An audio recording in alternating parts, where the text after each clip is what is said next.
Hello, everyone, and welcome back to Chaos Counseling. What the fuck? What the fuck? Thank you. My brain went what the fuck? What am I supposed to say? Yeah, what the fuck? Xenoblade Chronicles X. Yeah, so you may be wondering, is this the game that Kendall has talked about constantly? Not quite. So... Right series, wrong installment. Yeah, so Xenoblade Chronicles, just Chronicles, no X, is probably one of my favorite games ever. And around the time when I beat it, it was announced Xenoblade Chronicles X would be coming out. So I was really excited for the game. It's not my favorite, but I know a lot of people would probably still want to play this game, including Luke. So I figure we could do a quick what the fuck about Xenoblade Chronicles X, because I kind of mentioned it in White Knight Chronicles, where I was like, hey, I think you would really like this game, actually. Mm-hmm. So, yeah, that's what we're gonna do with X right now. Also, this game has a bit of a special place for us, because this was something that Abby and I gave Kendall as a alternative to money to pay her for her services. Yeah, in a way, they gifted this game to me, actually. That's the same copy that we're playing. Unfortunately, the story's pacing is kind of weird. So I don't really know where the first act is. Well, I kind of know where the first act is, but because it's such a longer game, we might go a little bit further than the first act. Right. We're gonna just figure it out as we go and find a good place to stop and whatnot. Okay. Jump first, ask questions later, right? Yeah, kind of. So we're gonna go ahead and start a new game. Okay. Disable auto power down. Disable your... I think I disable. Yeah. Yeah. Yeah. Yes, please. Sure. I mean, let's face it, we've got a tendency to pause. Yeah. To do random stuff. Okay, so first things first, it wants to make sure that everything works properly. So we're just gonna, everything's good. Join us for the enthralling aspect of making sure the game functions the way it is meant to. Yeah, okay. Oh shoot, is our gamepad acting up? Yeah, a little. Oh crap. But it's okay. Most of the settings should be fine. Okay.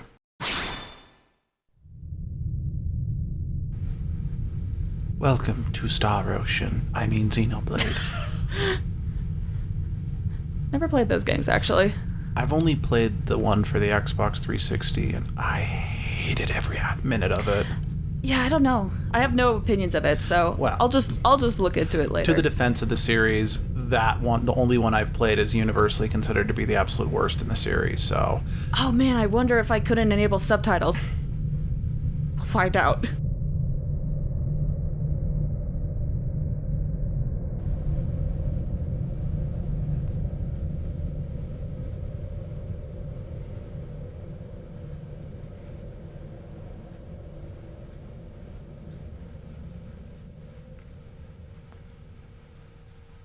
I was about to start humming the Star Trek theme, but then I realized what I was about to hum was the Superman theme. Yeah, those are a bit different. Yeah, I mean, I would argue they start kind of similarly, but yeah, they are very different.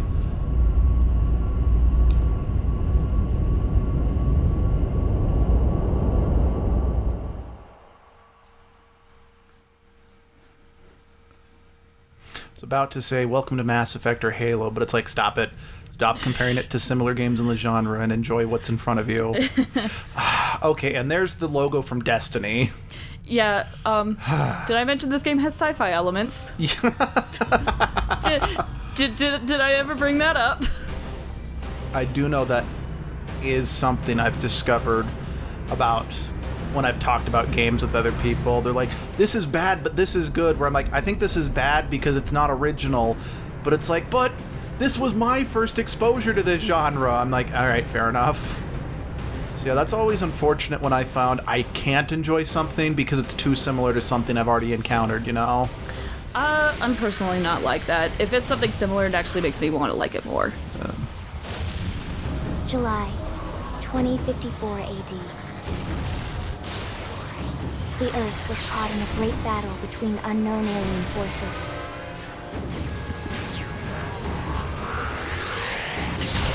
Their weapons were terrifying and powerful beyond human reckoning.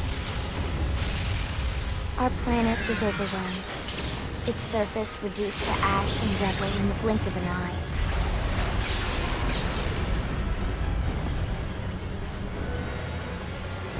The Coalition government knew the war was coming. In response, they prepared the Earth-Life Colonization Project, Project Exodus. Interstellar arcs were launched all across the planet, from every major city on Earth. Bravely, we leapt from our cradle, our home for the last 4.5 billion years. But most of the arcs never even made it out of the atmosphere. Only a small handful managed to escape. Among them was our ship, the White Whale. Did Earth just blow up? Yes. Okay. After leaving Earth behind, we spent 2 years wandering in space, searching. We thought of ourselves as the lucky ones, the pioneers who would settle a new world. But our past caught up with us, literally. The alien blitz was unrelenting. If not for the efforts of a lone hero, we would never have survived. Our ship took heavy damage. We lost control. With our flight systems down, the White Whale was pulled into the gravitational field of a nearby planet, its hull shattering and breaking to pieces as we plummeted toward the surface.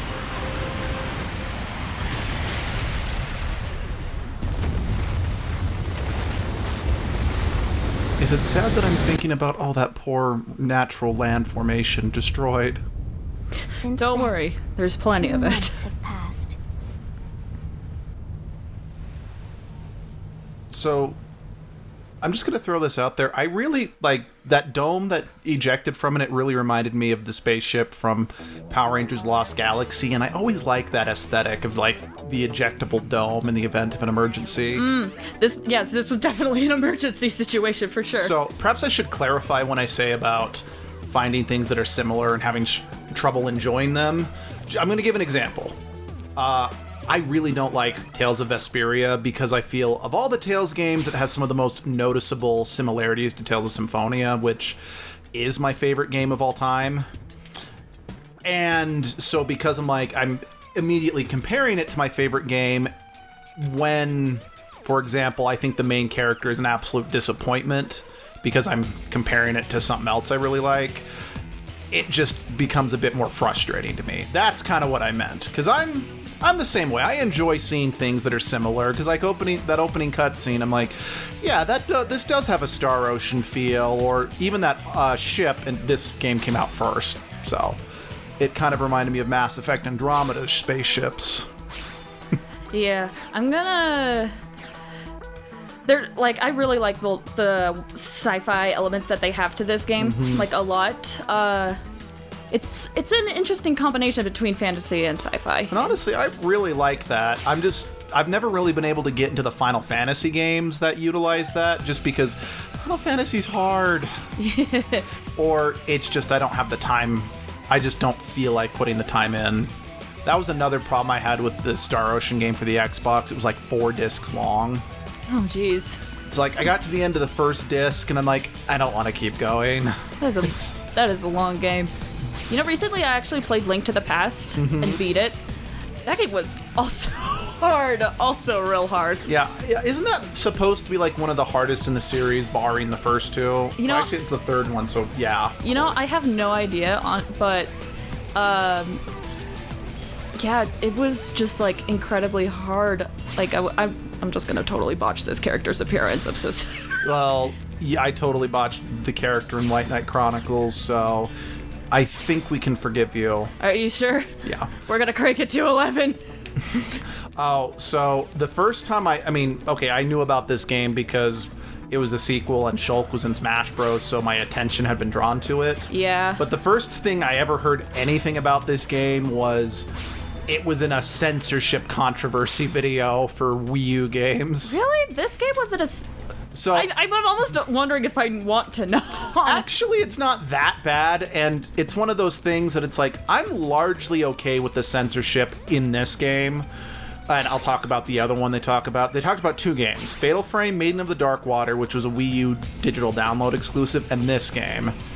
Now, to be fair, this game was this person was taking the angle that censorship is bad in general, but I do have an argument for censorship in this case, at least with this game. The first thing he complained about is in the Japanese versions, you can make the female avatar's breasts bigger. They take that out for the American version, which I'm like, okay. Who cares? I mean, okay, I know who cares, but personally, I'm like, you know what? You make that woman's breast any bigger, she's gonna have a hard time fighting. So, no, I'm okay with that omission. The other complaint was that the other censorship was, you can put every character in a really skimpy outfit, including a character who looks like she's 13. Oh, yeah, I know the character that they're talking about. They're like, in the American version, they badly censored that outfit in order to keep her in kind of like booty shorts or something. To which, again, I'm also like, I'm kind of okay with that, because the skimpy outfit is okay for a 13, 14-year-old in Japan, but not here, so it's a cultural clash thing. So I'm like, it makes sense. That kind of censorship makes sense to me. Yeah, and it's sometimes it's interesting to hear hear what kind of censorships like other countries have. As long as I think if people look at it from an objective standpoint, Yeah. because like Maiden of the Blackwater, for example, in the Japanese version, you can get really skimpy lingerie for the 2 female main characters, which I thought was weird, having sexy outfits in a horror game, but then I saw some of the unlockable costumes in Haunting Ground. I'm like, oh, okay, that's nothing new for this genre. Yeah. As someone who's never really played horror games, I don't have much to comment on in that aspect. I forgot just how much makeup there is in this Oh, game. you can give her a beard. That's awesome. I'm concerned. No, I am concerned. I'm so sorry. I am concerned, mass. I'm so sorry, everybody. I'm so sorry. I'm so sorry. I'm so sorry. I'm so sorry. I just have to keep apologizing.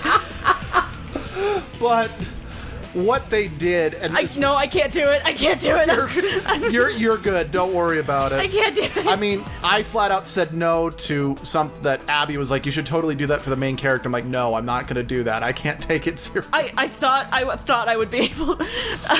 I'm second guessing myself. You know what? Frig it. Let's just. You want to do the butterfly one and, split the difference? I'm just gonna go for it. But if we're gonna do this, we need to go all out.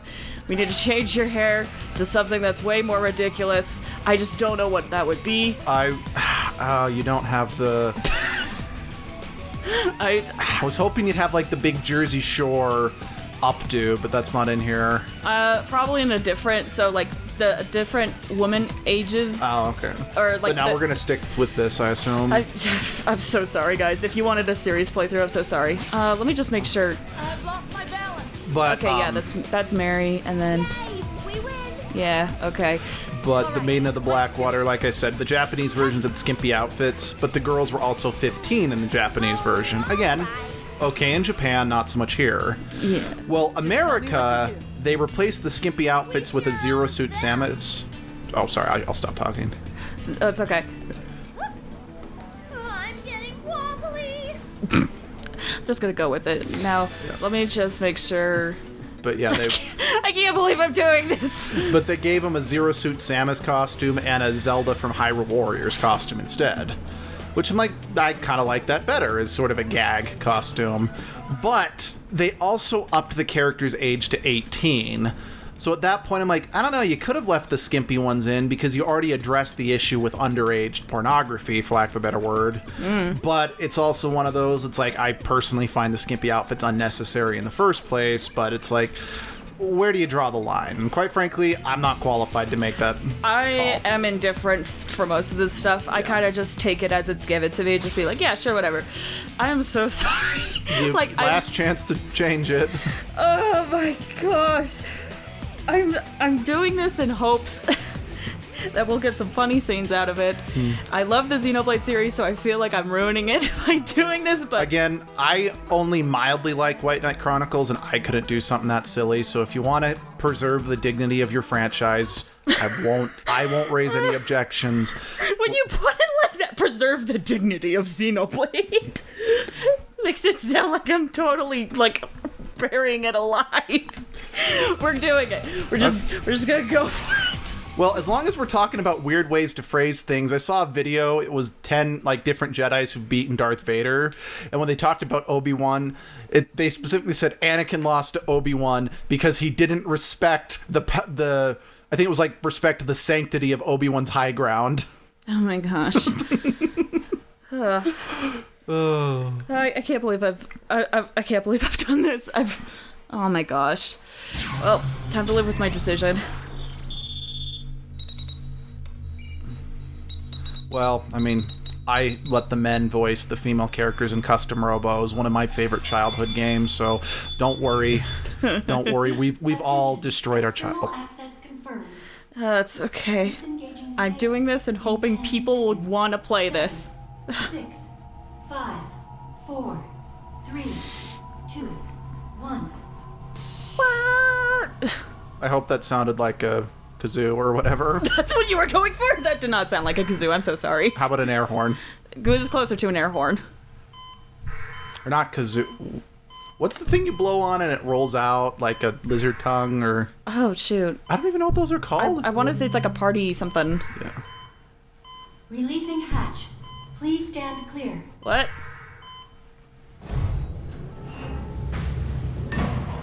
I did not agree to an orbital drop. This is not in my contract.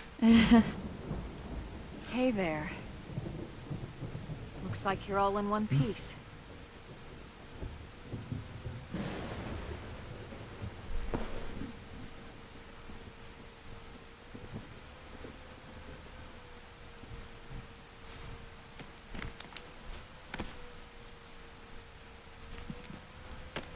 Okay, and I do mean this is in a positive way. This does look... Careful. Just take it nice and slow, okay? Your senses will need time to react. I'm sorry. I'm sorry. What were you going to say? I'm sorry. We need to savor this moment. I can wait. Hello. Hello. My name is Xenoblade Chronicles X protagonist. You killed my dignity. Prepare to die. I'm so sorry, Cross. Oh, that's their name? Good thing I Default found. name. Okay. My name's Elma. You want to tell me yours? But this whole sequence has a very Mass Effect Andromeda feel to it, and I do... Don't even remember your own name? It must be the stasis hangover. You drank too much That's stasis not good. juice. No. Just try and focus, all right?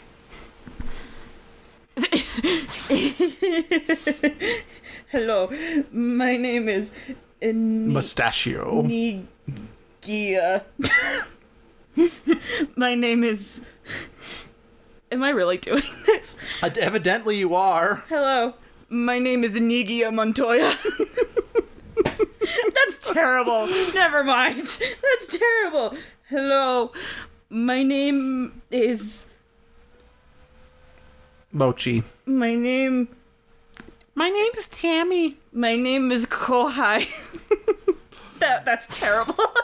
My name is Sifu Play Yamate. This is why people should never let me play, because I'm just indecisive about everything. Oh. I'm so sorry. Frick it. We're gonna do Kohai. Or, yeah, we're Kohai. No, Kohi or Kohai? We're Kohai. We're just gonna deal with it. Because I'm not Senpai, I'm Kohai. Good, there we go. What else you remember? Well, I remember you're one of the only characters I saw in the promotional work, so... In the meantime, I'll get you up to speed here as best I can. Thanks. How are your limbs? Can you move? Nod, show your body's working fine, or shake your head, show you're still disoriented. Let's just nod. Sorry, just that We'll reminded take it me of easy when Portal you shake the 2. stasis out of Oh. your How system. you jump One when you're step trying to at a talk time. or whatever. Say apple. We. First things first, you'll be needing a weapon. There you go. All right. This is a rubber ducky. Oh gosh, I would hope not. Not here. Yeah, even the weapon placement has a very Mass Effect feel, and I do mean that in a positive way. I hope so. Yeah, and again, like this environment, this reminds me of one of the levels in Andromeda. Okay, it's time for the prologue. Xenoblade Chronicles X, Awakening. Follow the arrow, which is the mini-map stuff. Okay.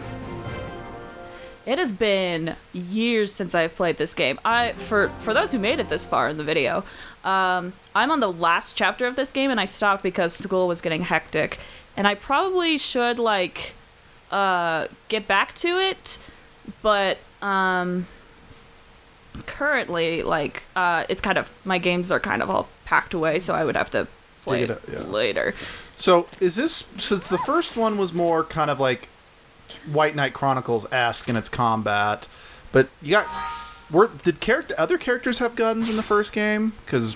no. Well, scratch that. There was one character, sorry. There was one character that had a gun, yes. Okay, I need to... Oh, wait, it's not in this menu, is it? There's a menu where I can... Nope, not that menu. I was hoping to change my run cycle, so it's... I think you can do that, but maybe I can't. Either way. When she was looking at us, it was like, I am going to be... I'll stare into your soul as long as death did that one time there was the Closet War. Jeez. And you can't stop me. It was a long time ago.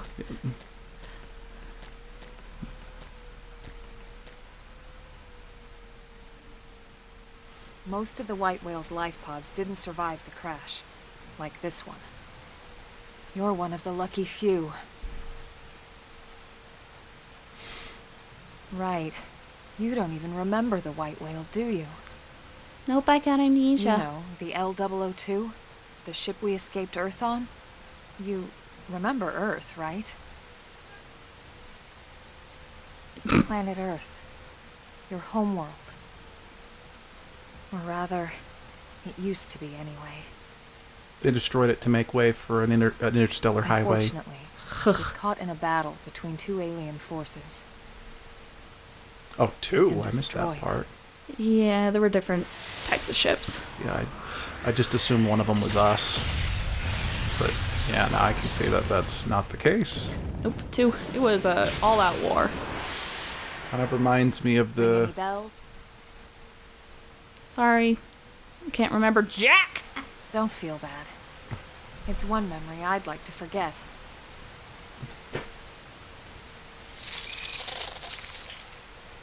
I know. Was that Fire It's been Muffin? following me for a while now. Kind of looked like Didn't him. want to alarm you, but we're going to need to defend ourselves. You up to the task?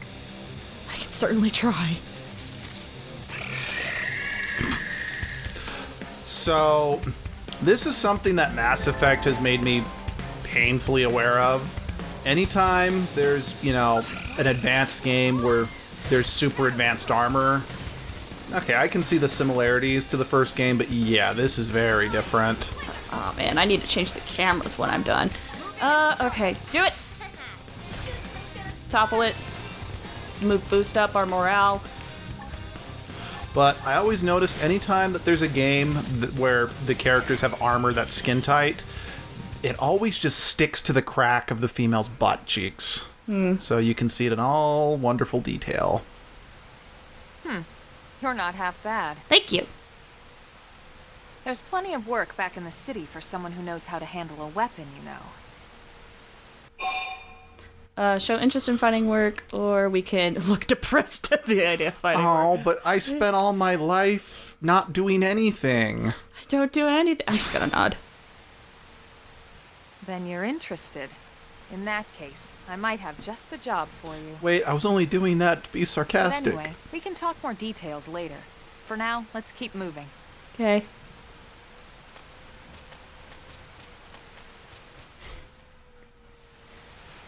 Okay. Oh, cool. Advanced assault rifle. Can I wanna... Okay, settings. First of all, I wanna... Where... Camera settings. Frick. What was it? I need my vertical different, and I want to camera speed, manual camera speed. Yes, I want that up. Or wait, adjusting the check. Okay, let me try this real quick. Sounds good. Just want to make sure. Okay. Okay, still adjusting the cameras. Welcome to the intro of the game, everybody, where you adjust the cameras until everything feels right. Auto? Frick. It's been forever. Okay. Guess it's just gonna be like this. One of my favorite things to do when I play this game is just to switch back and forth between my weapons as I run. Well, It's ridiculous, I but... think it's the same principle as, what's what I'm looking for? About constantly rolling when you're, like, because in Star Fox Adventures, when I was running, I'd always just have Fox roll over and over. It's like, I don't think it actually makes me faster. It just gives my hand something to do during the periods of nothing. Yeah. Am I not high enough level to take this? Dang it, gotta be level 3. That's unfortunate. But I could change my shirt, and it improves pretty much my armor. Mm-hmm. We'll do it. Sorry, Elma, you're gonna stay like that for a while. Okay. There's a collectible up here. How do I jump again? Oh, ZR. Whoop! So, I had a friend in junior high. Well, he was more one of those friends by association, if you know what I mean. Kinda. My other friends were friends with them, so I had to be friends because we'd hang out. Every time we'd play a new video game, without fail, the first thing he'd blurt out in my face is, "How do I jump?" And I just kind of looked at him and like, "You can't." It's like, you can't. And someone actually shared, my older brother, who really didn't like this kid, like they got in arguments all the time. He actually showed me an internet article. It's like, when people complain about not being able to jump in a video game, like, how often do you guys actually just jump up and down? And I'm like, oh, that's true. Can I please lock onto his that appendage, please? I should probably explain what's going on in the game. Yeah. While I do it. So, it's real-time combat.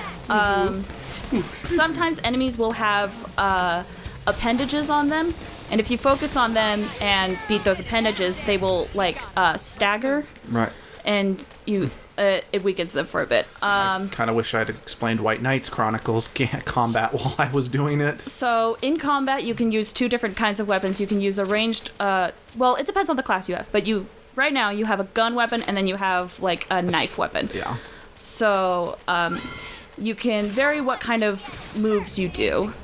If you want to attack from a distance, you can just switch over to your gun weapon and fire from there. So you'll notice that Elma says something and it's in orange. If we do an orange attack with it, we can do more damage with it. Okay. Let's move.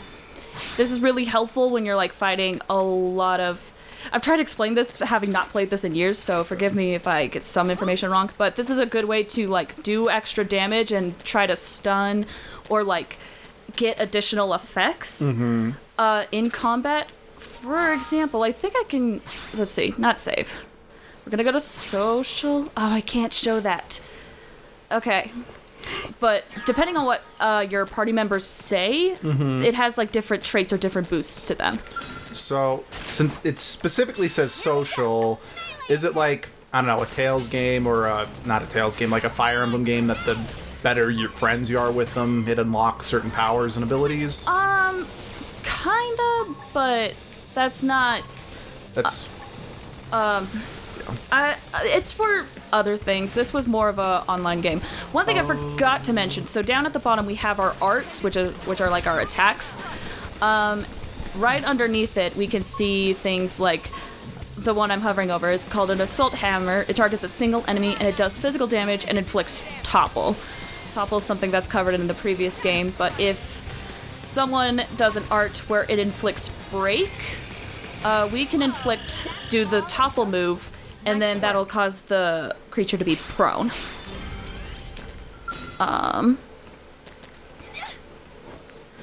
I'm trying to think.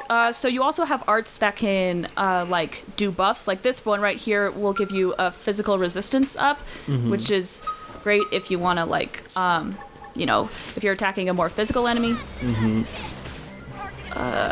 Gosh, there's so much to go over. The ring you see every now and then when we do attacks. I forget exactly what it's called, but it basically, or at least in the previous game, that was a way to help boost the morale on the team, or like it boost up tension so that people like landed more critical hits or did more damage. Right. So it's always good to hit those because it can really help the flow of battle to make sure that it's in your favor. Because if you like keep failing it, it makes everybody not really perform very well. Right. Also, great thing about the Xenoblade series is that after every battle, you heal up completely. Oh. For the most part. So, like, if you're, like, in the middle of a field and you fight a really tough enemy and you just barely did it by the skin of your teeth, if you just patiently wait and hope that none of the monsters see you, you can get your HP all the way back up to full. All right. So, one thing I love about the Xenoblade series is that it encourages... You got some good air on that. Yeah, no, the jumping is a little ridiculous. One thing I love about the Xenoblade series is that it encourages, in all games, it encourages exploration. So, you can pretty much, like... just like if you see something and you're like, oh, I want to go over there, you can go over there and reap whatever consequences are over there, but it typically won't punish you for wanting to explore. By the way, the blue diamond things we keep seeing on the ground, those are collectibles. I don't have the Collectopedia, but if you are a collector, you've depending on what area you're in, you can go towards these collectibles. They're always going to be shown in the distance by that little blue line. And if you collect everything, you can fill out your Collectopedia and get minor rewards from filling it out. It's also just kind of like a fun way to see how much of an area you've seen or like learn more about the area you're in. Because there are some big areas in Xenoblade games, especially this one. This has a gigantic map. You know, someone who plays a lot of the Tales series, it's actually really nice to see, you know, be able to see an RPG where you can actually swim. Yeah, no, it's great. I love, so... Or a JRPG where you can actually The water is your best friend in these games, because if you, say, jump from an incredibly big height and you land in water, you'll most likely be fine. And I love that, because there's been some places where I jump and it... like, landing in water helps me explore places. So, also, one thing we just barely got some experience points by finding a landmark. So that's further to show that the Xenoblade series is pretty much all about you guys going out and exploring, because it'll give you experiences for finding landmarks or just different locations. It kind of reminds me of, with the landmark thing as well as this exploration, it kind of reminds me of it seems kind of like a mashup between like White Knight Chronicles and Dragon Age Inquisition. And again, I mean that predominantly in a positive way and not in a, well, this game did it better, just more, it's kind of it kind of reminds me of what, I think I'll stop there because I keep flubbing what I'm trying to say. Break! Okay, so right there it had a break effect and we just toppled it, so it was on the ground and couldn't do anything. There was something I was going to mention. So that enemy had an icon that had an eye on it and a lightning bolt. Yeah. So eyes on an enemy mean that if they see you, they will probably attack. Oh. And the lightning bolt means if they hear you, they will attack. Okay. Yeah, I know that one thing I liked about White Knight Chronicles, but I don't think I ever properly figured out, is, as you saw, you could attack different body parts on bigger things, but I could never figure out what, if it's like, do I just need to deal a ton of damage before I can get the guard break that could, like, stab it in the knee and make it kneel down or whatever? Right. But it's like, this one seems to be a lot better about telegraphing. It is, and you can actually lock onto those body parts so that you can just target them if you need to. Because, I mean, yeah, White could have you target those, but it's like, I never could find any rhyme or reason about when I could guard break them, in a sense, is what I meant to say. But blah, blah, blah. Oh, is it still The night? rain's starting to let up. Just in time for sunrise. Oh, never mind. Okay, sun's about to come out. Follow me. I promise you're gonna love this.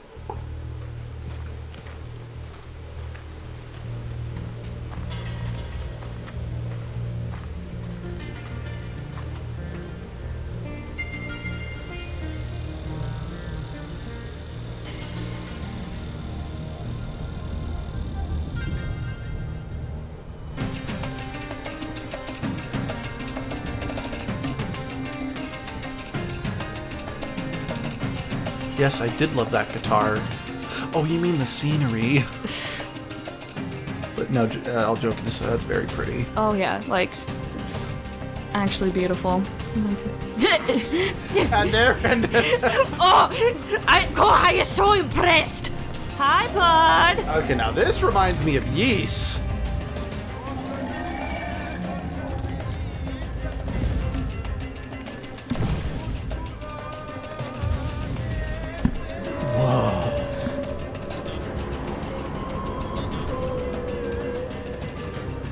Pro tip: don't try to fight any of the things you see on screen right now, including the giant guy from before. Pretty wild, huh? They're all indigenous, as far as we can tell. We need to learn to play nice with these guys if we're going to try and coexist together. Get the hint?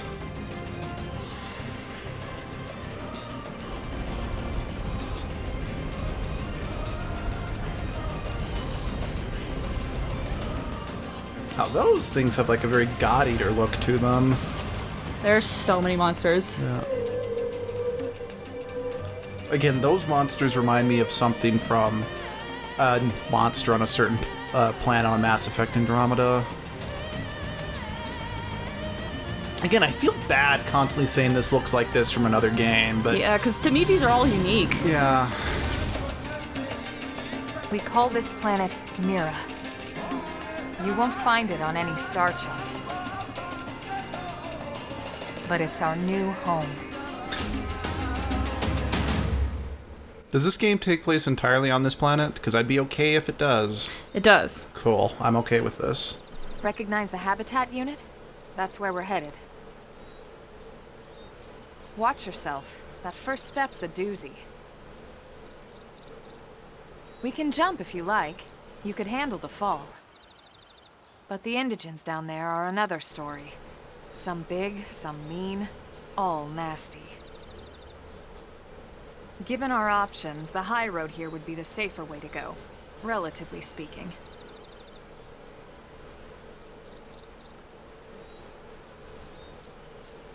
That said, whichever way you want to go, I'll follow your lead.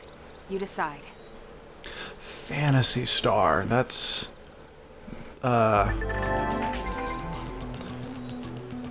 Yes, I forgot Auto Road, so it's RB. Okay. That's what I was trying to do. Yeah, Phantasy Star is another thing that this game really reminds me of. And that was like one of my very first sci-fi fantasy games I ever played. Yeah. The visuals in the world, they look like that's another series that I miss, but Phantasy Star has not been localized in a long time. Yeah. By the way, she said, like, you could hop down here, but the creatures are tougher. Like, that one's level 6. That's the way that I went the first time. Did you get killed?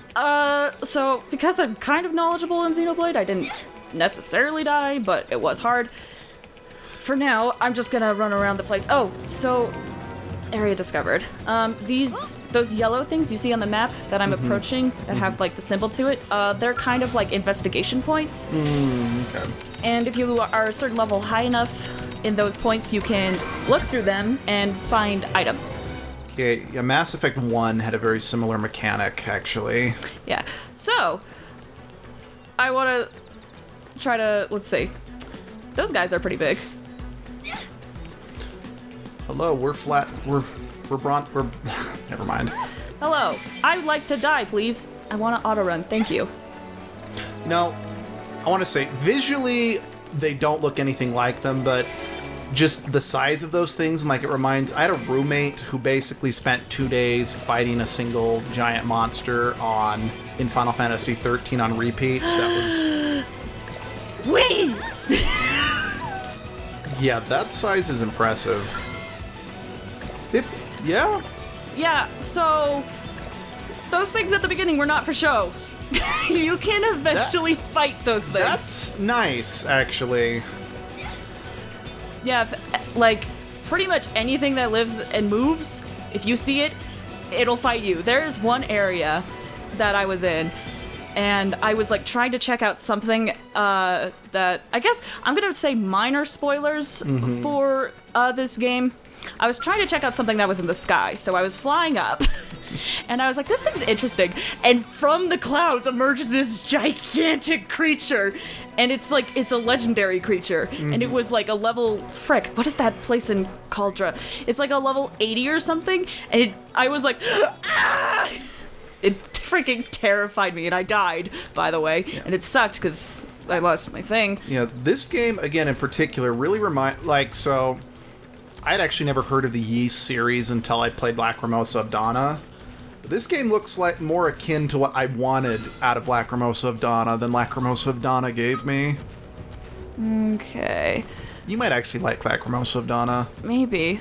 Okay, we're not gonna fight those things. But, I wish I could show the map, because one of the first things I did I was like, oh, I remember Xenoblade, this area. I'm gonna explore this entire area. And that was a mistake, obviously. You can't explore the entire area because it's too high level and the map's too big. But, there are... I guess we gotta fight you. So... what frick? Train of thought. So, this area alone that we're in is huge. There's also, like... I guess I'll call them biomes. There's specific biomes in different areas. Right. There's about 5 in this game, which doesn't seem like a lot, and I personally don't think it's so much compared to how the first game is. But they're all huge. Like, there's always going to be something new for you to discover as you're playing through it. Right. So. Okay, thank you for dying. Nice work. Oh, a spear. Class. Okay, actually, that reminds me. Can I do anything with my skills? No? Okay. Where's my classes? No, I can't unlock anything yet. Oh, that's right. I gotta max out this first before I can pick my other classes. So there's kind of like a class tree you can follow in this game. Like, is it one of those once you pick a class, you're locked into that tree? Actually, no. Cool. So, this one, our basic weapons are going to be the assault rifle and knife. There's this one, which is the striker. It uses offensive and defensive arts. You get the assault rifle in that and a long sword. Cool. With that one, you can get dual guns and dual swords. This is what Elma is. And then this one is like the enforcer. They're kind of like the healers or like the support. They have a ray gun and a knife, and then in between them you can pick these different classes you can pick. And at any point you're like, I want to change up my playstyle, you can go ahead and pick another class if you've unlocked it. So there's room for you to always vary your playstyle no matter what you want to do. And I know there are some games, like I'm looking at the first Dragon Age and heck even the first Mass Effect, where it's like, I don't know what I'm doing, and I don't know which, classes I should have invested in, or skills to invest in, and then you get locked in with crappy abilities because there's no way to change that. So it's always nice when a game gives you a little more wiggle room with that sort of thing, you know? Yeah, for sure. Because I know, like, when I played Dragon Age 2, I always made sure it's I wanted to play through it Sans DLC first playthrough, except for one. I'm like, the Black Emporium is a must, because the Black Emporium lets you reset your skills if you don't like what you did. Actually, another thing the Black Emporium did, which I wish was in the first game, is it lets you re-customize your character's design. Because my first time playing because you might remember when we did our live stream of Dragon Age, Origins. Oh, yes. We said don't mess with the cheeks or the lips or anything like that. That's because I did, and the character looked fine in the character creation screen, but when I actually got in game, his cheekbones were sticking way out, his chin was super small, so he kind of looked like the character from the painting The Shriek, who was making duck lips. One thing I will say, and this is, again, minor spoilers for this game, if there is a quest you can do in the very distant future, where after you complete it, you can change your character's appearance. Oh. So, if, for example, if we kept playing this and I was like, I can't believe I have ruined this game by giving my character these weird Joker mustaches. If I did that quest, which is very far in the future, if I did that quest and I went in, I could get rid of it, or I could like change, like be like, yeah, it was fun playing as a girl, but I want to see what the male costumes are like for the NPCs, and then you could switch. Oh, over. that's cool. So yeah, it just takes a while to get there. So at the beginning, pick something that you think you could stick with for a while, and then when you do that quest, you can go ahead and change it. Made this game, by the way? Monolith Games. Yeah. I freaking love them. They actually got a few people from Monolith Games to help work on Breath of the Wild, which I could tell because I was like, Monolith Games, or at least the Xenoblade series, have been like known for like making giant worlds. Like this is an example of one. We can test that out. I want to find a landmark first, but we can test that out in a bit. Cause yeah, just and then like I can show you just how big the area is, but yeah, Monolith Games, they're great. I hope for the best for them because they've made some great stuff. We're just gonna keep upgrading your stuff. Wait. No. Am I looking at the wrong Monolith Games? Or Monolith. Monolith Soft. Sorry, Monolith Soft. Okay, Monolith Soft. I forgot Soft, my bad. Monolith Soft. Okay. I meant to say that the whole time. I am not crazy. No, I don't. Well, okay, that is technically better. So yeah, we'll put it on. That's technically better, so we'll put it on. Yeah, another thing is that you can like. Is Xenoblade a spiritual successor to Xenosaga? Kinda. Like it's similar. I think it's made by the same person. Like, so from what I read, the Xenogears games did not do well, and so they kind of needed a change of pace. Makes sense. And then the creator kind of made Xenoblade Chronicles, which was on the Wii, and it took like 2 years for it to come out to America. But yeah. Okay. Yeah. One thing I forgot to mention is that your gear, you can have both right and left sleeve changes. So that's cool. Actually. So I kind of look a little weird right now, but I think you look pretty badass. Okay. Okay. So. Where was? Now the reason I was asking is because the more I looked at that particular costume, the more I'm like, okay, that outfit looks like it's straight from the. Well, this I think came out first, but it's like, okay, God Eater looks like it ripped off these costumes because that outfit looks like something I've seen in God Eater. So I looked it up. I'm like, is there any connection since God Eater was made or published by Bandai Namco? But, well, no, Monolith did not work on God Eater. They both have. It did work with Namco, so it's entirely possible that there is some unofficial connection between the two games, which explains the similarities in design. Oh, that's pretty cool. Maybe, but you never know what goes on behind the scenes in a production. And I mean, honestly, that costume design's not like super unique. And I'm not trying to put this game down. I'm more just trying to justify the similarities in a non. Fall? Are you gonna fall? In a non, like, trying to accuse one or the other. Fall down! There you go! Oh, there goes Alma. Oh, there she is again! There she is again. I always love it when any games your companion characters have to come back to you in goofy ways. Well, which is odd because in this game, for my memory, they just kind of like disappear and reappear. That one looked very much like we're just gonna teleport you real quick, or just like throw you over. Okay. I mean, hey, graphical glitches. There's not in and of itself something complain about. Yeah, that's one of the grievances I have is some of the weird graphical things. Like, I'm fighting inside the pig right now, for example. You can run through enemies. If there's been moments where I'm like out in the field and up ahead are just a bunch of docile monsters, and I'm just running through all of them. I will admit, one of my biggest complaints about most games that have some free exploration elements like this is enemy hitboxes, for lack of a better word. Now, games like this where, you know, you kind of have a lock-on feature, and then, if I'm not utterly mistaken, your character moves into position to do the special arts and such. So, your arts will be grayed out if you can't use them. Right. And when you are close enough to use them, you can. Yeah. But it's all ranged. Like, there's never really been a problem I had of me being, like, in a right or a wrong position. It's just a matter of, like... But because, like, with White Knight Chronicles, you tell the character to do an attack, the character model will position itself in a way where it can do the attack. But then games like this, where you can run around a bit more... And do this.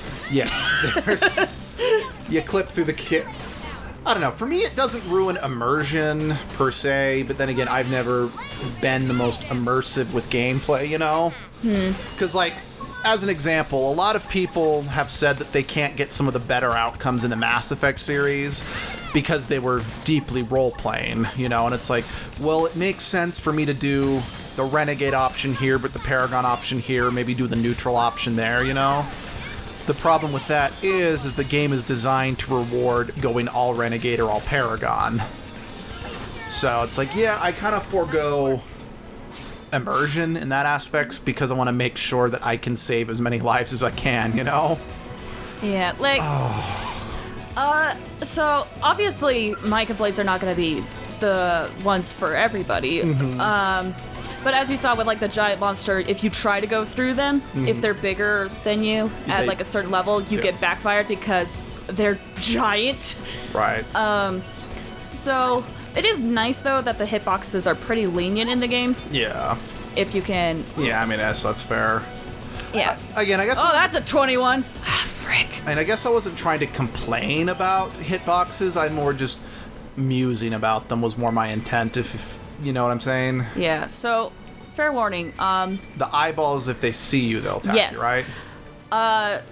So, in my opinion, Xenoblade Chronicles games are typically pretty good when it comes to, like, level systems. Like, if you see something that's higher level than you, chances are you're gonna have a little bit of a harder time with it. So that's why when I saw those level 21 and 30 over there, I was like, don't see me! Please! I will die! Now, this is just a question. I want to just ask your opinion, and hey, anyone else make comments in the comments below. Do you like when they display the character, like how difficult the monster is above, or do you feel that ruins the immersion? Personally, for me, I like it. I know in the first Xenoblade game, you can disable that if you don't like it. If you just, I wonder if I could do it in this game as well. Because, I mean, I like it just because I know when I'm doing exploration, I always hate when I just go in the wrong direction and I'm just never sure where to go just because of enemy difficulty. So, enemy level difficultators. We can turn that off. I mean, I'm perfectly fine with it being on. And then... Yeah, so if you... Luckily, it's pretty customizable in both games. If you are, like, the kind of person who's like, I don't want enemy level indicators on it, I want to, like, be immersive... or like improve the immersion, you can always disable that. That's one thing I like, is that for the most part, it's pretty good with its settings. The one thing I'm a little sad about with this game, I didn't really have a problem with it in the first game, is that you can't really change the audio levels. So, like, it wasn't so much of a problem in the first game, but in this one, there's definitely moments where I'm like watching a cutscene and the music is just so loud and I'm like, what? Hello? What? What are you saying? You know? Yeah. Looks a lot bigger up close, doesn't it? And this was just the habitat unit. The white whale was one hell of a ship. Until it all came crashing down, at least. That's the west gate. It's closed off now for security reasons. But we've repurposed a freight elevator that will get us inside. Grexes.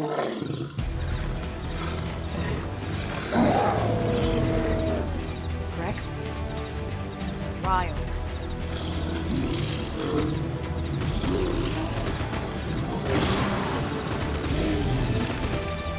We can't leave them roaming here. Not this close to the gate. We're gonna have to take them down. You ready? So, your current rifle that you have on your back, when it's kind of in the, resting mode on your back, it kind of looks like a jetpack from like Right? Yeah, I'm just looking I at love those weapons so much! I'm like, that looks like you could just take off flying any minute. I love stuff like that, honestly. I love, again, this is another positive comparison to Mass Effect. I love it when weapons creatively fold up when they're not in use. Yeah, so this game actually does that pretty well. Yeah, the guns, like, I really love, like, there's different types of stuff, obviously, but it's always fun to see what variations people have on it and, like, how it can, like, that becomes a weapon. Yeah. Like, one of my favorite things playing this was that I would like to go close up just to see, like, how your weapons could be. I really like that design of how the actual gun looks. Yeah, it's great. I know another reason why I like folding guns, and I'll come back to this in a second. It's a shame we had to settle near so much wildlife. Luckily, some species aren't so hostile, but they aren't necessarily friendly either. I've come to learn that there's a fine line between self-defense and provoking a fight. We need to walk that line. All right, let's head in. Who knows? Maybe seeing the inside will jog your memory.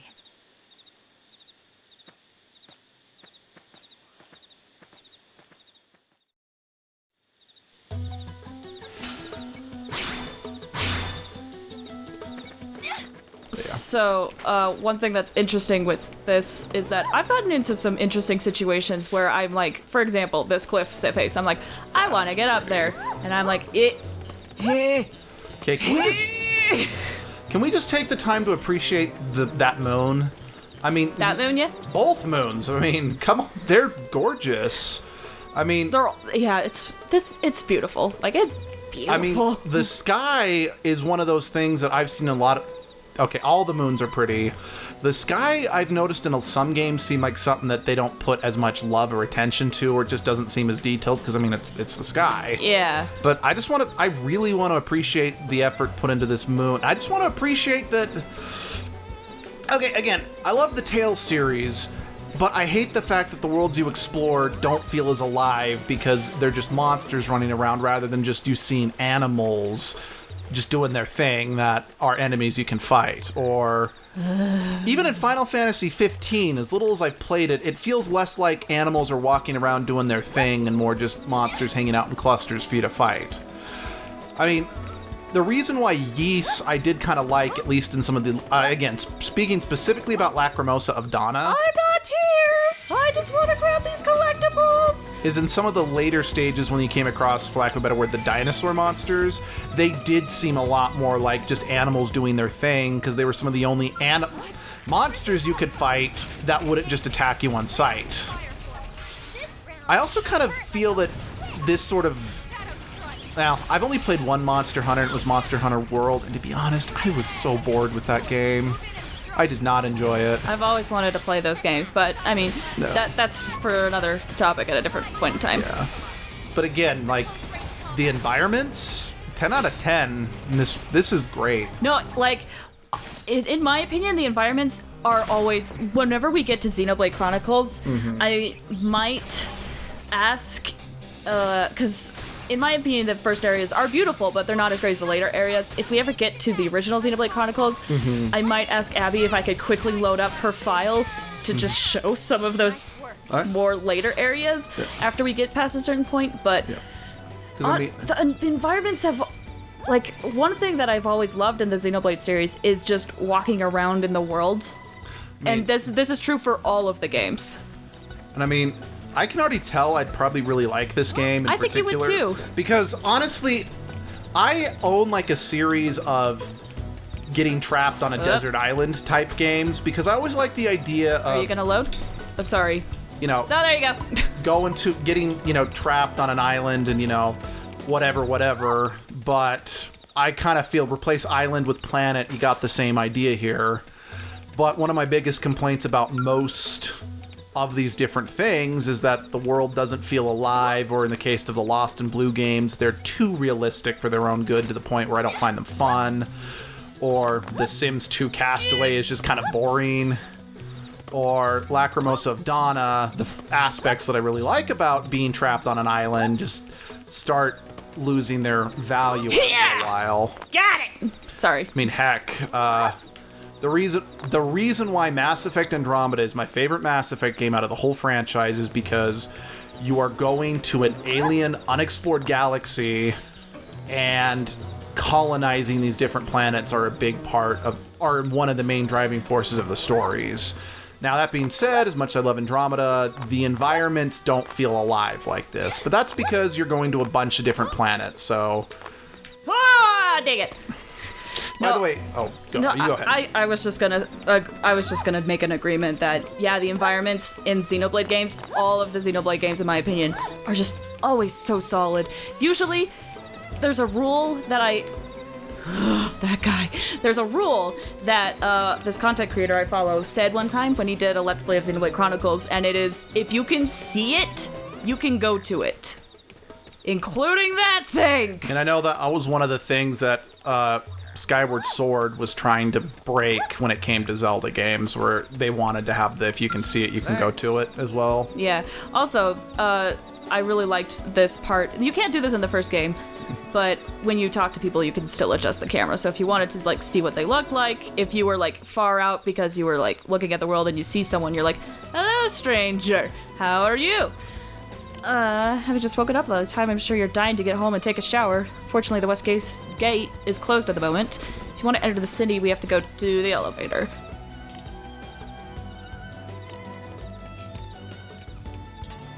Yeah. So this is something I meant to, point this out way back when, but when you said you like to jump off things, what I meant to say is, well, Ocarina of Time has taught us if there's a large cliff over water, you gotta jump in it. Yeah. Luckily, like, I've jumped a lot of cliff faces because the jumping mechanics in this game are a little interesting. Like, if I was careful, I could probably jump up this thing right here. But I'm just too distracted. This game was bad for someone who has ADD, by the way. So, another reason why I like Mass Effect Andromeda so much, it's the first game with a jump mechanic because they add a jump jet for your character. So, yeah, you can just... Well, it's fairly limited, and there are some areas you can't get to no matter how hard you jump, but it made exploring actually fun. Now, the downside is...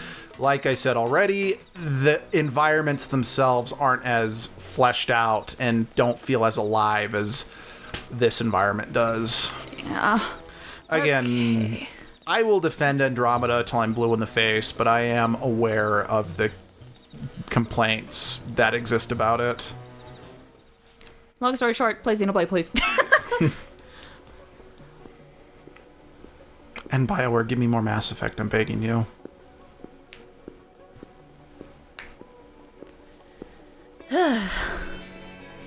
Oh, right, I forgot. Can I? No. Okay, the camera's just being dumb. So, what's her name? Her two guns, they kind of look like...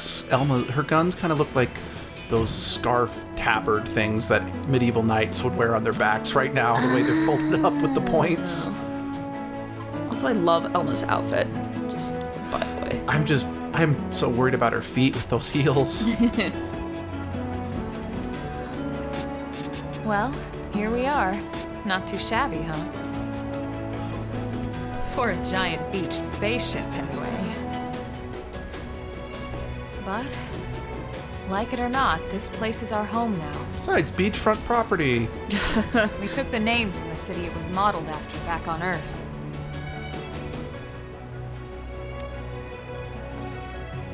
We call it New Los Angeles. I was hoping they were going to say New York or something like that. Wait, that's a Doctor Who joke. Never mind. Not quite.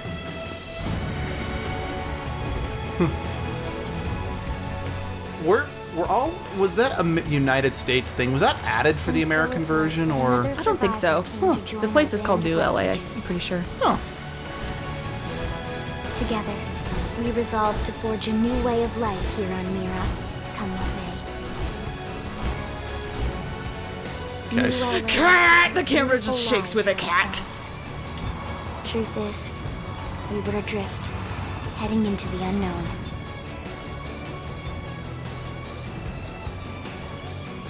Our native home was gone, swallowed in a shroud of light. And our future was uncertain.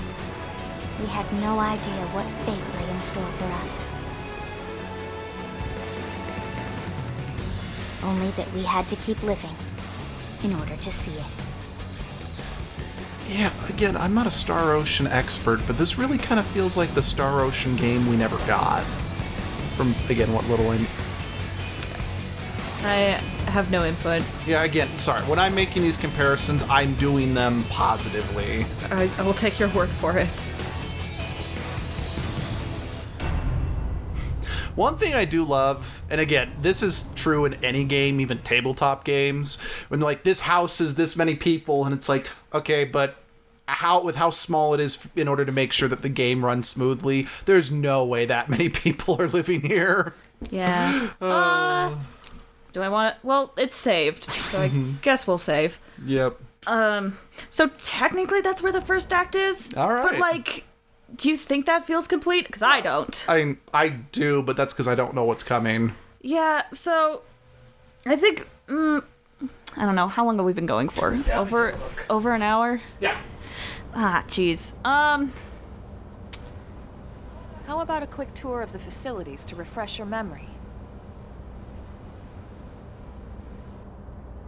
Let's start with your living quarters. Follow me.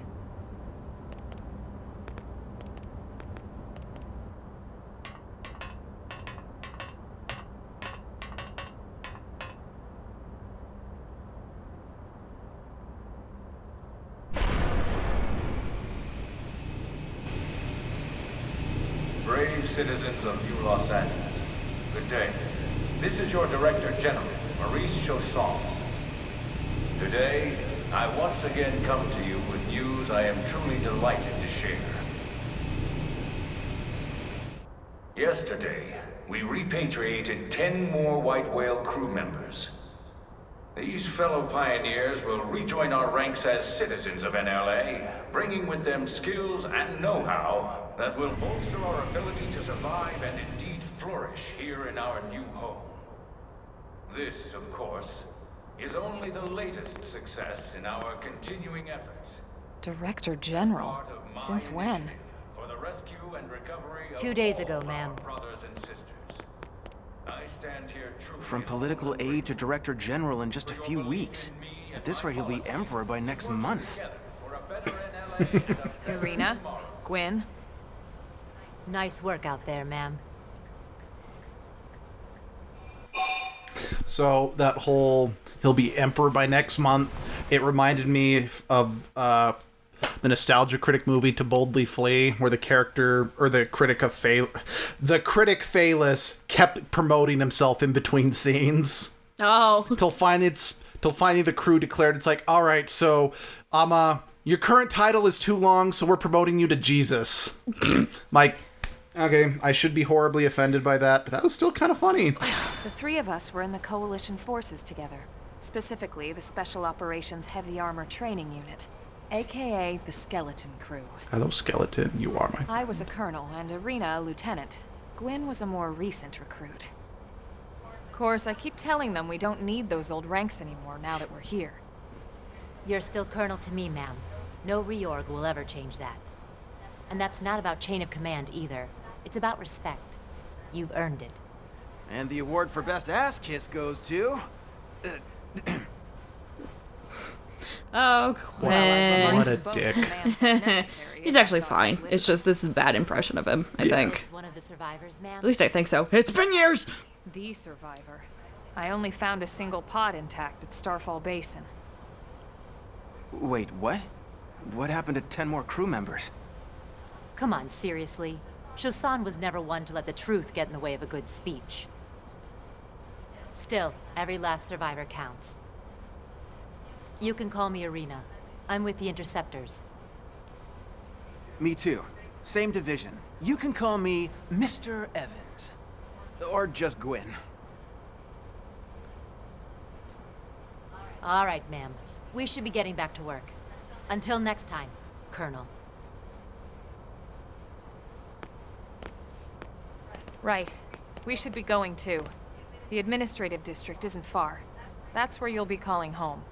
For now, anyway. Cool. Wonderful. Yeah, thank you for this wonderful tour you be giving me. Oh, so you want to... I am obsessed with games where you get to customize the protagonist. Yeah. But you want to know something that I found that Fire Emblem Three Houses has actually kind of shown me, that's kind of had me go back on that a little bit.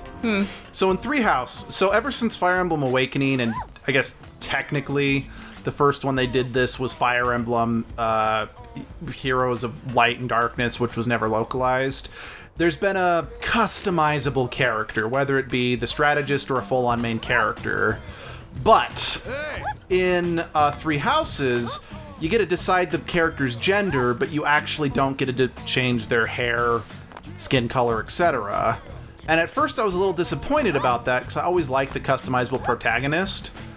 But something I've noticed is I realized, I'm like, oh yeah, Robin and Corrin in Fates and Awakening were never really integrated into the cutscenes, whereas Baelith, or I think that's how you say the name, in Three Houses... It's either Baelith or Byleth. Yeah, something like that, is in all the cutscenes. And it's like, oh, yeah, my stupid brain never really considered that, since most of the other games that really got me into custom characters, like Dragon Age and Skyrim and Mass Effect, they don't really have atypical cutscenes. They're all in-game cutscenes, so they can use the customizable model. Yeah. So it's like...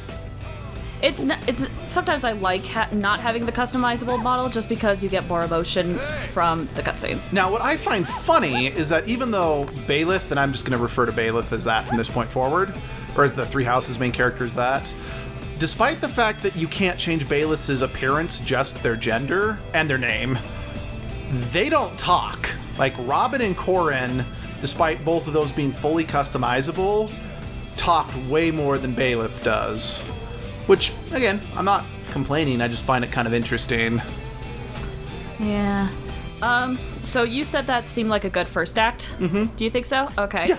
I'll take your word for it, because I don't think it does justice for the rest of the game, but... I mean, I'll take your word for it if you want to keep going. I have no idea, though, is the thing. I can't fast travel. It sucks. Because I would love to just fast travel out. I'm blocked. I would love to fast travel out just to see how far I could go running without dying.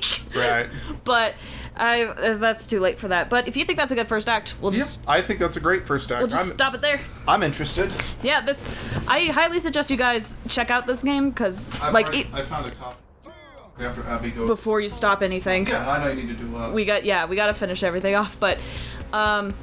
highly suggest you guys check this out, because this is just the very beginning, and I want to do the original Xenoblade eventually, but... I found a $10 copy. I'm gonna go buy it after Abby goes. Super cheap. Also, the definitive edition. I'm buying that, by the way. But anyway, the definitive edition. There's one that's coming out for the Switch. Oh, this one's coming out for the Switch? No, I mean the original Xenoblade. Okay. Sorry, yeah. I have a feeling eventually X will be ported, but right now I think it's a matter of let's try to figure out how we can make the scope of this game fit on the Switch. Yeah. But, okay. I think that's about it, though. Yeah. So, thanks for those who were watching. Mm-hmm. And I guess we'll see you guys in another video. All right. Bye-bye. Bye.